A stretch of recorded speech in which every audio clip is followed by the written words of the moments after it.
kuri uno munsi wa kabiri w'ibikorane vyacu mugenzi turongeye kuguha ikaze. Ikibanza ni hano mu Nyabiraba Centre, kandi abariko baradukurikirana ku mbuga ngurukanabumenyi ni kuri mu gihugu c'ivyiza TV. Ushobora kubanza kuririmba ino ndirimbo ya 55 imbere yuko utangura icigwa. Dusenge. Uhoraho Mwami ushobora byose, urakoze ku bwa kino cigwa c'uno munsi tugiye kwiga. Mwami ndasenze, nsengera buri wese agiye gukurikirana kino cigwa ahari. Mwami umugirire neza. Ubwo indirimbo iriko iratubwira ngo twozwe n'amaraso yawe, Mwami kino cigwa gitume buri wese ahitamwo koga mu maraso yawe, mu izina ry'umwami wacu Yesu Kristo, amen. Icigwa cacu co kuri uno mugoroba, umunsi wa kabiri w'ibikorane vyacu, kiravuga ngo ashobora no guhindura ubuzima bwawe. Ashobora no guhindura ubuzima bwawe nico cigwa cacu c'uno munsi. Bibiliya iratwereka ubuzima bw'umwe bwahinduye isi. Uno yakijije impumyi, uno yahumuye impumyi, aharira ibyaha by'abamusavye ikigongwe, akiza ibimugwa abanje kubibabarira ibyaha. Intumwa Yohana hari byinshi itubwira kuri uyu mwami akiza. Ino ntumwa Yohana barayifashe, barayifunga, bayiterera mu ngunguru yuzuye amavuta, yamara Imana irayirinda, ivamwo igikomeye. Babuze ico bamugira, baramufata bamwambika iminyororo, bamujana mu kizinga c'Ipatimo. Yohana avuga ngo nari ku kizinga Patimo co mu kiyaga, bampora ijambo ry'Imana no gushingira intahe Yesu. Ivyahishuwe igice ca mbere ku murongo w'9. Ari mu kizinga Patimosi hariho uwamwihishuriye, mubwira ngo kandi ndi muzima, nari narapfuye, kandi raba muhora ndi muzima ibihe bitazoshira, mfise imfunguzo z'urupfu n'izikuzimu. Ivyahishuwe igice ca mbere ku murongo wa 18. Bibiliya itubwira Yesu ko ari Imana. Ikibazo benshi bibaza kikabasiga niki: mbega koko Yesu ni Imana? Gute yoba Imana agasonza? Gute yoba Imana agapfa? Mbega Imana irapfa? Gute Yesu yoba Imana agasenga? None yasenga nde? Ndabibutse ko hari abandi bemeye bagafungwa, bahogwa kwemeza yuko Yesu Kristo ari Imana. Abandi nabo barabambwe, abandi nabo baribwa n'intare, bose bazira gushingira intahe Yesu. Koko Yesu ni Imana? Bibiliya yonyene niyo ishobora kuduha inyishu. Ibitwemeza ko Yesu ari Imana yigize umuntu nuko ivyiwe vyavuzwe ataraza kw'isi, kandi Yesu yamyeho. Mwebwe murasisa mu vyanditswe, kuko mugira ngo muri byo niho mufise ubugingo budashira, kandi ari byo bishingira intahe. Ikintu gikomeye kandi gitangaje nuko abantu bahakana yuko Yesu ari Imana yigize umuntu, nuko nabo babihakana basoma mu vyanditswe. Yesu avuga ngo ariko mukanka kuza kuri njewe ngo muronke ubugingo. Yohana igice ca 5 ku murongo wa 39 hamwe n'uwa 40. Ariya muri Luka igice ca 24 ku murongo wa 27 havuga ngo mwambura bwenge, imitima yanyu itevye cyane kwizera ibyo abavugishwa n'Imana bavuze byose. Mbega abavugishwa n'Imana bavuze iki? Abavugishwa n'Imana bose bakera bagiye batunga urutoke ku gikorwa Imana Yesu yaragiye gukora igihe azobaje kwihindura umuntu hano kw'isi. Ivyiwe vyari vyaranditswe ataraza kuvukira hano kw'isi. Iby'amavuko yiwe byaranditswe, mbere n'ibyo gupfa kwiwe birandikwa. Ibihamya vyemeza ko Kristo ari Mesiya. Ivyivuka ryiwe ry'agatangaza. vyari vyarahanuwe mu gihe ca kera hariya mu gitabo c'uwavugishwa n'Imana Yesaya igice c'indwi ku murongo wa 14. Raba, inkumi izosama inda ivyara umwana w'umuhungu izomwita Imanueli. Ibi vyarasohoye hariya muri Luka igice ca mbere ku murongo wa 30 gushikana ku murongo wa 31. Umumarayika aramubwira ati uzosama inda vyara umuhungu kandi uzumwite Yesu. Ngaha tuhabona amazina ya Yesu. Imanueli bisobanura ngo Imana iri kumwe natwe. Yesu bisobanura agakiza, kuko ari wazokiza abantu biwe ivyaha vyabo. Nitwa Yesu kuko ni wagakiza kabonerwamwo. Yitwa Imanueli kuko yari Imana yororutse iza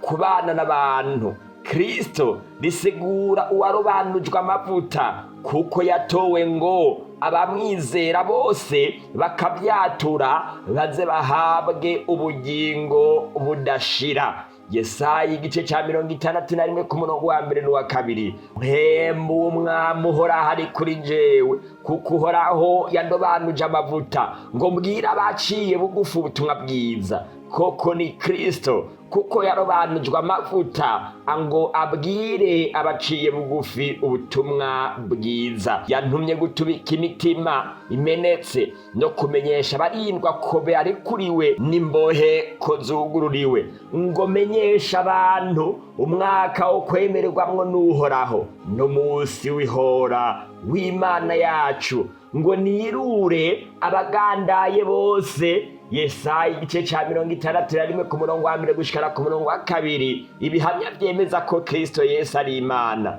Igihamya ca kabiri, aho yavukiye navyo nyene vyari vyarahanuwe. Betelehemu, muri wewe hazomvira muzobasega ba mu Bisirayeli. Mika igice ca 2 ku murongo wa 2 vyarasohoye muri Matayo igice ca 2 ku murongo wa 1. Yesu amaze kuvukira i Betelehemu mu gihugu c'Yudaya niho yavukiye nk'uko vyari vyaravuzwe. Ibindi tubona ngaha ni inyenyeri abanyabwenge babonye, nayo yaravuzwe. Inyenyeri zokomoka muri Yakobo, guharura igice ca 24 ku murongo wa 17. Ibi vyarasohoye kuko twabonye inyenyeri yiwe turi burasirazuba. Matayo igice ca 2 ku murongo wa 2. Aba bari abamajusi bari baje gushengerera Yesu. Umumarayika aramubwira ati ntaco utinya Mariya, igihe Mariya yari yavyaye Yesu. Hari abantu rero ngaha iyo turiko turavuga ngo Mariya yavyaye Yesu batahura nabi, bakavuga yuko Yesu atoba Imana kandi yavyawe n'umuntu. Hari n'abandi bitwa Yesu Imana maze bagaca biyumvira yuko yabaye Imana kubera yuko yavyawe na Mariya. Bibiliya ivuga iki? Bibiliya ivuga ngo umumarayika aramubwira ati ntaco utinya Mariya, kuko ugiriwe ubuntu n'Imana. Umve, uzosama inda uvyara umuhungu kandi uzumwite Yesu. Azoba mukuru, azokwitwa umwana w'isumba vyose, kandi Umwami Imana azomuha intebe y'ubwami ya sekuruza Dawidi, ahangame mu nzu ya Yakobo ibihe bitazoshira. Ubwami bwiwe ntibuzogira iherezo. Luka igice ca 1 ku murongo wa 30 gushikana ku murongo wa 33. Intumwa Pawulo iduhanura ngo mugire wa mutima muri mwebwe wari muri Kristo Yesu, uwo naho yarasangwanye ishusho y'Imana ntiyiyumviriye yuko kuringana n'Imana ari ikintu cyo kumirako. Yamara birivuga ngo ariko yisiga ubusa, yabira ishusho y'umugurano, acikusa n'abantu. Abifilipi igice ca 2 ku murongo wa 5 gushikana ku murongo w'7. Bihamya vyemeza ko Kristo ari Mesiya. Ubwa gatatu, uko yahemukiwe navyo nyene vyari vyarahanuwe. Mbere umukunzi wanje mpfapfe, uwo nizigira nagaburira nawe ambanguriye umugere. Zaburi ya 41 ku murongo w'9. Byarasohoreye muri Yuda, Yohana igice ca 13 ku murongo wa 26 muzobisoma. Ubugira kane, igiciro yagurishijweko naco nyene cari carahanuwe kandi kirashika. Zekariya igice ca 11 ku murongo wa 12 gushara ku murongo wa 13. Nuko bangerera intete 30 z'ifeza kw'ingero. Yuda nawe nuko nyene yagurishije Yesu. Hariya muri Matayo igice ca 26 ku murongo wa 14, azumwe muri bamwe 12 yitwa Yuda Isikariyota aja ku baherezi bakuru arababaza ati, mwompera iki nkazomubaronkera? Bamugerera intete z'ifeza 30, nk'uko Zekariya nawe yari yarabivuze, intete 30 z'ifeza. Na Yesu nyene bamuguze intete 30 z'ifeza. Akomeje guhanurwa iyo izo ntete 30 z'ifeza zizorangira zigiye, nuko nabira za ntete z'ifeza 30 ndazijana nziterera umubumvyi mu nzu y'Uhoraho. Niko vyagenze kuri Yuda, aterera izo ntete z'ifeza aheraho urusengero, aragenda arimanika, ariyahura. Baja inama bazigura ubwatsi n'umubumvyi ngo baze bahahambe injabuka. Bagenzi, murabona uko Zekariya yari yarabihanuye, niko vyagenze. Impera n'imperuka za ntete 30 z'ifeza vyarangiye zigiye ku mubumvyi. Matayo 27 ku murongo wa 5 hamwe n'uw'indwi. Ubugira 5 ko yakubiswe akanashinyagurirwa, ko yakubiswe kanashinyagurirwa, abankubita n'abategeye ibitugu, n'imisaya ndayitegera abamomora ubwanwa, kandi mu maso hanje sinahakingishije guteterezwa no gucirwa kw'amate. Yesaya igice ca 50 ku murongo wa 6, Matayo igice ca 26 ku murongo wa 37 yarasohoye. No bamuvuma amate mu maso, bamukubita ibipfunsi, abandi baramubingura. Ubugira 6 bamutoye ibiganza n'ibirenge. Ya muri Zaburi ya 22 ku murongo wa 16 vyari vyarahanuwe, bantoye ibiganza n'ibirenge, vyarasohoye. Yohana igice ca 20 ku murongo wa 25, n'intabo n'inkovu z'imambo mu biganza vyiwe, ngo nkoze urutoke rwanje mu nkovu z'imambo, ngo shire urushi mu rubavu rwiwe, sinemera. Koko bari bamutoboje imambo. Ubugira 7 yabambanywe n'abagizi ba nabi. Yesaya 53 ku murongo wa 12, kuko yasutse ubugingo bwiwe kageza kugupfa, gaharuranwa n'abanyabicumuro. Vyarasohoye hariya muri Maliki igice ca 15 ku murongo wa 27, kandi babambana nawe abambuzi 2, umwe iburyo bwiwe uwundi ibumoso. Nuko ivyanditswe birashika, ngo yaharuranywe n'abanyavyaha.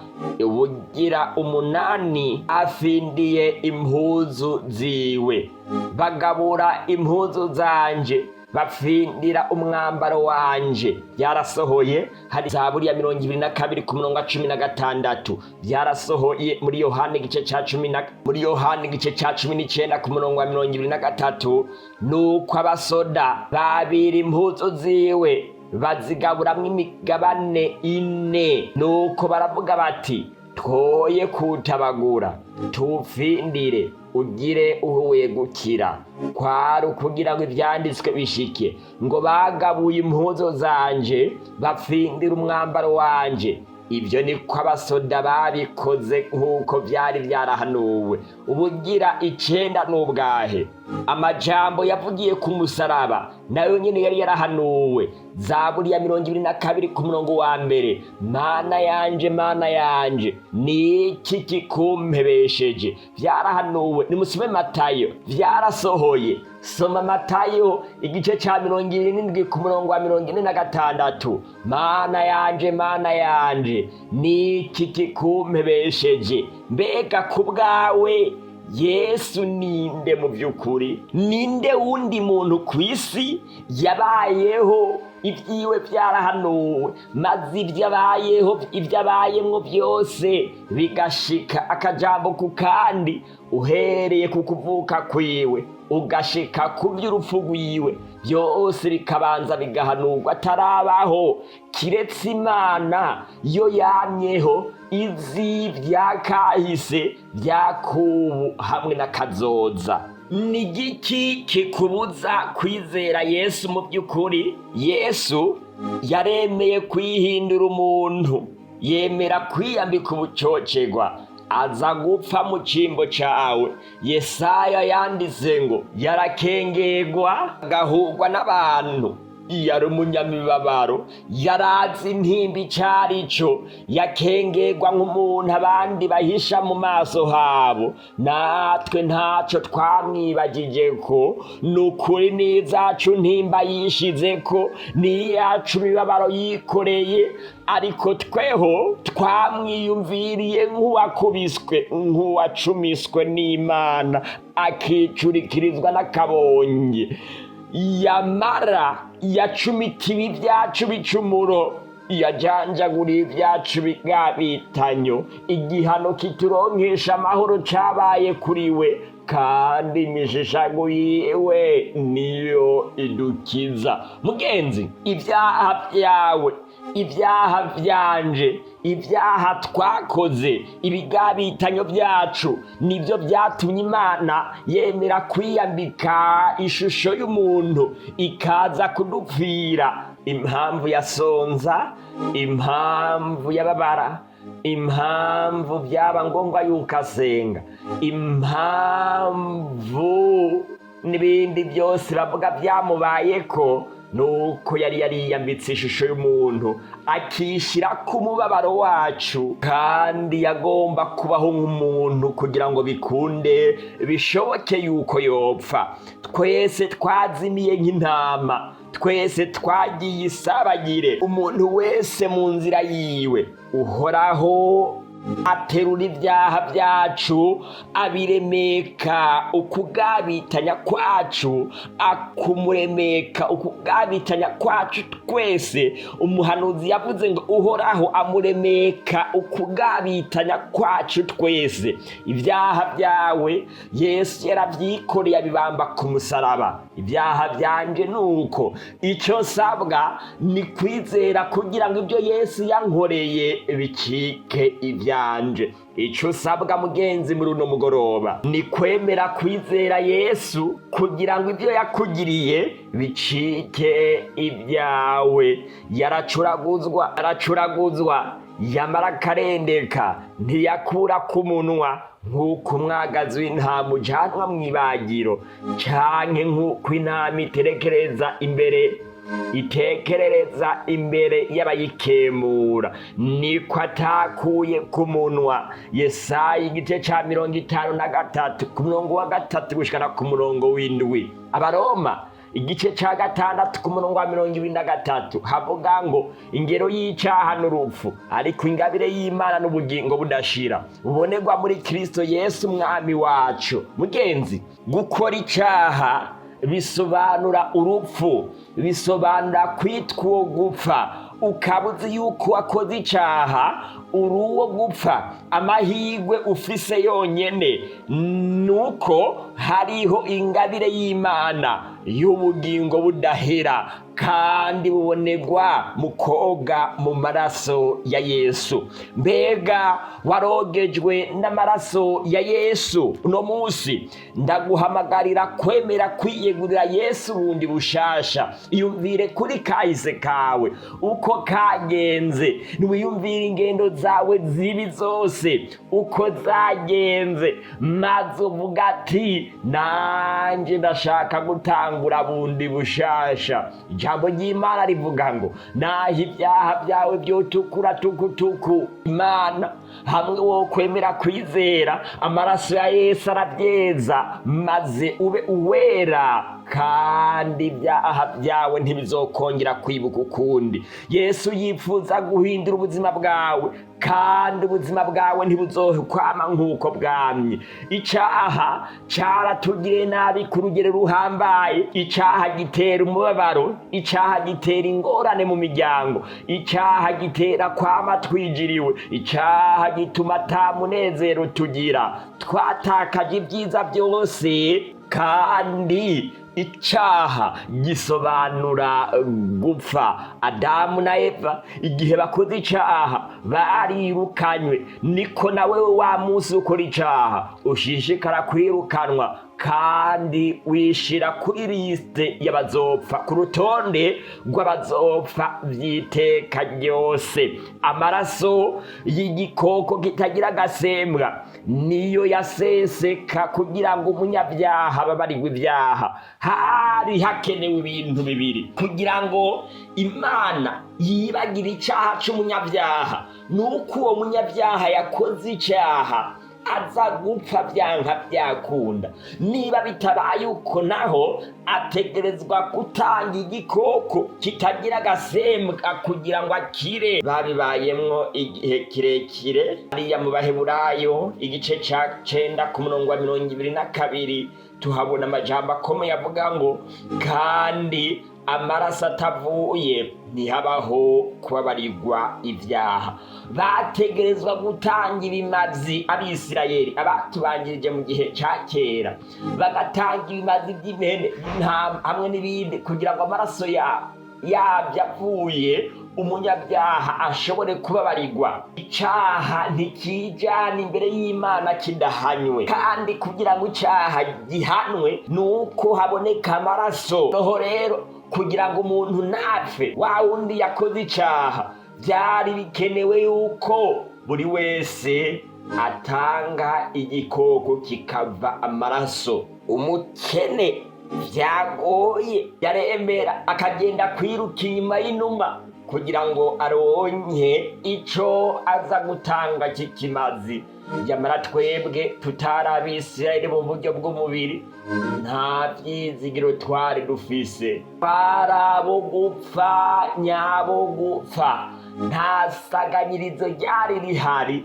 Imana ishimwe naho Abisirayeli bo batanga ibimazi, naho twebwe tutari dufise uburenganzira bwo gutanga ibimazi. Abaheburayo igice c'10 ku murongo wa 4 havuga ngo kuko bitashoboka ko amaraso y'amapfizi n'ay'impene akuraho ivyaha. Koko ivyo vyose nta gaciro vyahawe, amara Imana umuremyi yonyene yaremeye kwihindura umuntu ipfa mu gishingo cawe nanje, kugira ngo na babandi batari mu rubyaro rwa Aburahamu mu buryo bw'umubiri nabo nyene baze bahabwe ubugingo budashira. Ku ruhande rw'Imana bisaba kugira ubuntu n'ikigongwe, ku ruhande rwacu bisaba kwizera. Hamwe Imana itongira ubuntu, umuntu ntago yobabarirwa, ariko kandi hamwe nawe utokwizera ntabwo ushobora kubabarirwa ibyaha byawe. Mbega urukundo Imana yadukunze, mbega urukundo Imana idukunda, mbega urukundo Imana igukunda. Fata umwanya wiyumvire ku rukundo Imana igukunda ukuntu rungana. Kwizera gusa, emera uyizere. Yesu yaritanze, yahinduye ubuzima bwa benshi ku isi, kandi nawe ashobora guhindura ubuzima bwawe. Mbega ntiwofata ingingo yo kumwiyegurira? Yesu arakiza, Yesu yarakiza, kandi na n'ubu arakiza. Yarababarira, kandi na n'ubu arababarira.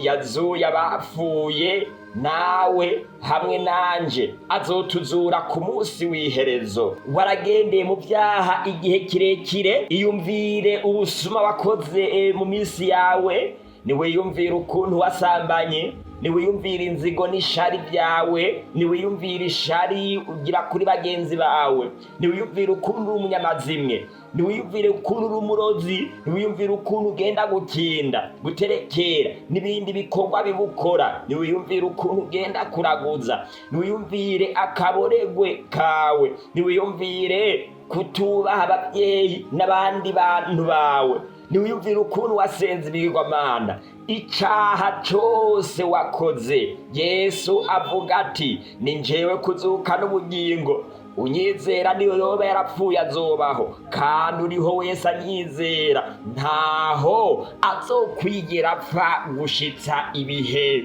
bitazoshira. Ikibazo ni iki? Urizeye ibyo? Yohana igice ca 14 ku murongo wa 25 gushikana ku murongo wa 26.